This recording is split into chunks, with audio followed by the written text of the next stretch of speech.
خوبصورت مواقع ہیں صوفیاء نے جن کو بنا کر سمجھا کر ہم تک پہنچایا ہے. یہ ہے اہل طریقت کی باتیں. وہ کہتے ہیں یار جس حال میں رکھے راضی رہنا ہے. حضرت ابراہیم علیہ السلام کو پھینکا جا رہا ہے. فرشتہ آیا, اے اللہ کے خلیل اگر حکم دو تو اتنی ہوا چلاؤں کہ نمرودی جل جائیں سارے, آگ ان پہ پھینک دی جائے. آپ نے فرمایا تو جا, تجھ سے مجھے کوئی کام نہیں. تھوڑی دیر کے بعد پانی کا فرشتہ آیا, کہا حضور اتنی بارش برساؤں گا کہ آگ بجھ جائے گی. فرمایا تو جا, تجھ سے کوئی کام نہیں. اب جب منجنیق میں رکھ دیے گئے, آگ میں جانے کا لمحہ ہے, تیاری ہے, حضرت جبریل امین حاضر خدمت ہوئے. کہا ابراہیم کوئی حاجت؟ فرمایا تجھ سے کوئی نہیں. کہا چلو مجھ سے نہیں تو رب کریم سے ہی بات کر لو, مجھے پتا ہے میں چھوٹا ہوں, آپ مجھ سے مدد کیوں لو گے, رب کریم سے ہی بات کر لیں. تو حضرت ابراہیم کہنے لگے جبریل یہ بتا, رب کو نہیں پتا اس کا خلیل کس حال میں ہے؟ اسے نہیں پتا میں کس حال میں ہوں, میرے ہاتھ بندے ہیں پیر بندے ہیں آگ میں, اسے نہیں پتا. بتایا تو اسے جاتا ہے جسے خبر نہ ہو. تو اگر اسے پتا ہے تو اگر وہ جلانے پہ راضی ہے تو میں بھی جلنے کو تیار ہوں, میں تیار ہوں. اسے کہو ٹھیک ہے. حضرت سیدنا ابراہیم علیہ السلام کو منجنیق میں ڈال کے جو پھینکا آگ میں, یا نارکونی بردم و سلام علی ابراہیم, اللہ نے فرمایا اے آگ میرے ابراہیم پہ ٹھنڈی بھی ہو جا اور سلامتی والی بھی ہو جا. حضرت ابراہیم کو 2 فرشتوں نے بٹھا دیا زمین پہ. پھول کھلے ہیں, کونپلیں مہک رہی ہیں, کلیاں خوشبو دے رہی ہیں. حضرت ابراہیم نے سر سجدے میں رکھ دیا, سبحان اللہ والحمد للہ ولا الہ الا اللہ واللہ اکبر. حضرت ابراہیم اللہ کی تسبیح پڑھنے لگے, رب کریم کا شکر بجا لانے لگے. نکلے وہاں سے, کچھ دن گزر گئے, نکلے, حکم ہو گیا ابراہیم علاقہ چھوڑ دو. حضرت ابراہیم علیہ السلام وہاں سے نکل کے مصر آئے, چچا کے پاس ٹھہرے. انہوں نے اپنی بیٹی جناب سارہ کا نکاح کر دیا. کچھ آگے بڑھے تو ایک ظالم بادشاہ سے ٹکرائے. اس نے ایک شہزادی, ایک بادشاہ کی بیٹی قید کی ہوئی تھی, جناب ہاجرہ نام تھا. ان کو قید سے چھڑا کے ساتھ لائے. حضرت لوط علیہ السلام بھی ساتھ. یہ 4 لوگوں کا قافلہ چلا, فلسطین میں جا کے پڑاؤ ڈالا, گھر بار چھوڑا, تبلیغ شروع ہوئی. حضرت ابراہیم کے گھر میں 2 خواتین ہیں, ایک آپ کی بیوی ہیں, ایک حضرت ہاجرہ ہیں. اولاد کوئی نہیں, بڑا میوہ ہے میٹھا. گھر وہی آباد ہوتا ہے جس میں بچے روتے ہیں, گھر ہوتا ہی وہ ہے جس میں بچوں کی چنچناہٹ ہوتی ہے, بھن بھناہٹ ہوتی ہے. حضرت ابراہیم نے ایک بچہ روتے ہوئے دیکھا تو آنکھوں میں آنسو آئے, کہنے لگے ربی حب لی من الصالحین, یا اللہ مجھے بھی نیک اولاد عطا کر دے. حضرت سارہ نے سن لیا, کہنے لگی ابراہیم شاید میرے بطن سے تو آپ کو نصیب نہیں, ہاجرہ سے نکاح کر لو. جناب ہاجرہ سے نکاح ہوا. اللہ تو بڑا بے نیاز ہے, رب کریم نے حضرت اسماعیل جیسا خوبصورت بیٹا عطا فرمایا. بیٹا کالا سیاہ بھی ہو تو سینے کی ٹھنڈک ہوتا ہے, پر یہ تو وہ بیٹا ہے جس کی پیشانی میں نور محمدی چمکتا ہے صلی اللہ علیہ وسلم. حضرت سیدنا اسماعیل علیہ اتنے خوبصورت. اب جس بیوی کے ہاں بیٹا تھا, بیٹھنا اٹھنا بھی زیادہ اس کے پاس, آنا جانا بھی اس کے پاس, توجہ ادھر ہو گئی. جناب سارہ رشک کرنے لگی. ایک دن کہنے لگی اسے چھوڑ آ جنگل میں, وادی غیر ذی زرع, مکے کے پاس. بھائی ایک بیٹا عالم دین بنا لو. کہنے لگا روٹی کہاں سے کھائے گا, تیرے 5 بیٹے ہیں, کو حافظ قرآن بنا, کہتے روٹی کہاں سے کھائے گا. وہ بچہ بھی کہتا ہے میں کہاں سے کھاؤں گا. حضرت ابراہیم علیہ السلام تو چند مہینے کا بچہ چھوڑ آئے, تو کہاں سے روٹی کھائی حضرت اسماعیل نے, کہاں سے کھائی ان کی اماں نے روٹی. بھوکے مر جاتے ہیں یہ سارے.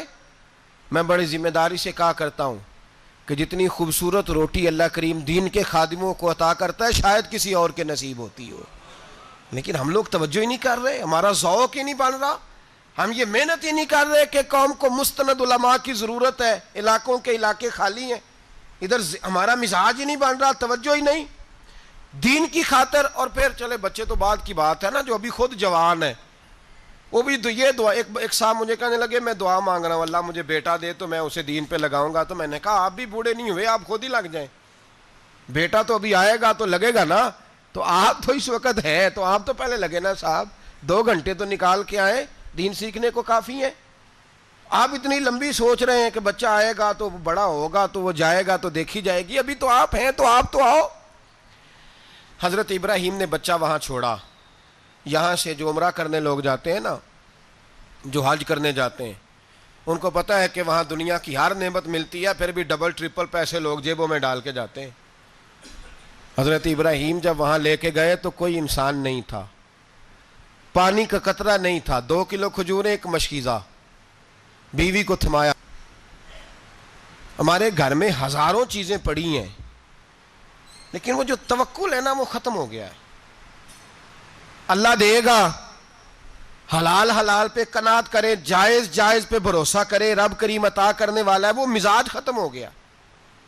حضرت سیدنا ابراہیم علیہ السلام 2 کلو کھجوریں، ایک مشکیزہ پانی کا دے کر کے، اور وہاں بٹھایا آپ نے اپنے بچے کو اور اپنی زوجہ جناب ہاجرہ کو، اور بٹھا کر کے واپس پلٹنے لگے تو حضرت ہاجرہ سلام اللہ علیہ نے آواز دی، کہا ابراہیم کس کے سہارے پہ چھوڑ کے جا رہے ہو؟ جہاں آب زمزم کا کنواں ہے نا، جو لوگ گئے ہیں جنہوں نے صفا مروہ کی صحیح کی ہے، صفا مروہ سے باہر نکلے نا، سرکار کی ولادت کا مقام ہے، اس جگہ پہ آب زمزم کا کنواں تھا، وہاں حضرت سیدنا ہاجرہ کو بٹھایا، کوئی چیز نہیں، کوئی درخت نہیں، کوئی کھیت نہیں، کوئی پانی نہیں، کوئی کنواں نہیں، وہاں بٹھایا اور بٹھا کر کے نکلنے لگے تو جناب ہاجرہ فرمانے لگی ابراہیم کس کے سہارے پہ چھوڑ کے جا رہے ہو؟ کہنے لگی اللہ کے سہارے پہ۔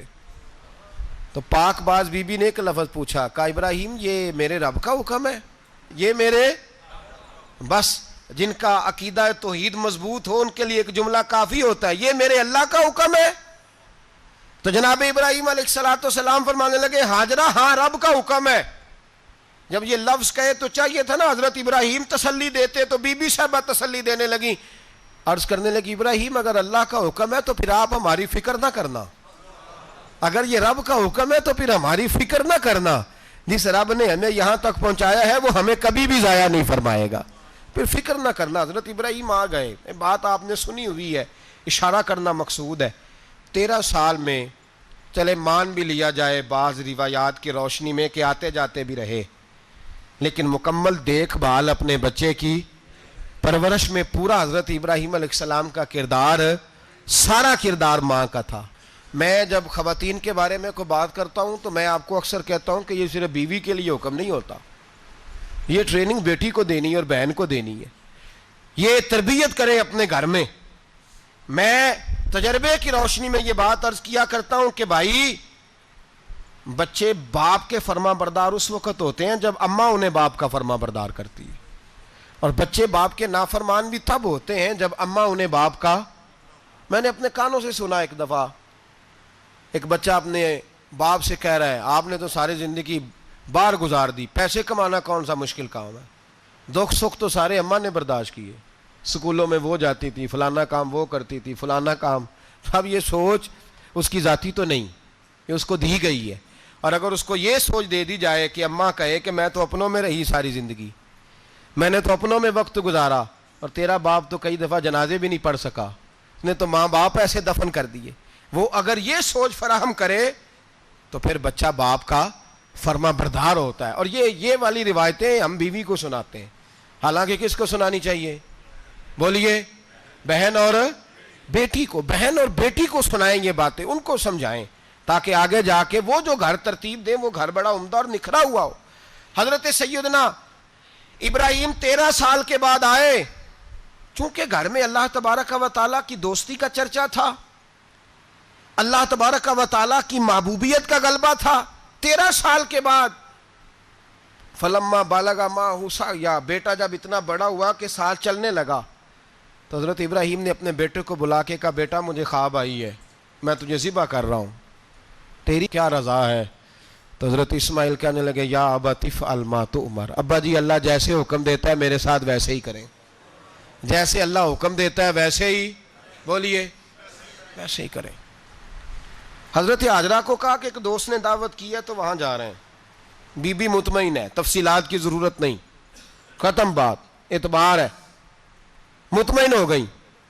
شیطان پیچھے سے آیا اماں کے پاس، ذرا تھوڑی دیر کے لیے تصور جمائیے،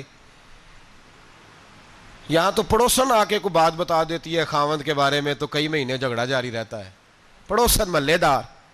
شیطان نے آ کے بتایا لفظ کیا ہے؟ کہا حضرہ تمہیں پتہ ہے کہاں جا رہے؟ کہا دوست کی دعوت میں۔ تو کہنے لگے دوست کون ہے؟ رب کریم۔ اور ابراہیم کا خیال ہے کہ اس رب نے مجھے حکم دیا ہے کہ میں ذبح کروں. تو حضرت حاجرہ کہنے لگی کبھی باپ بھی بیٹا ذبح کرتے ہیں؟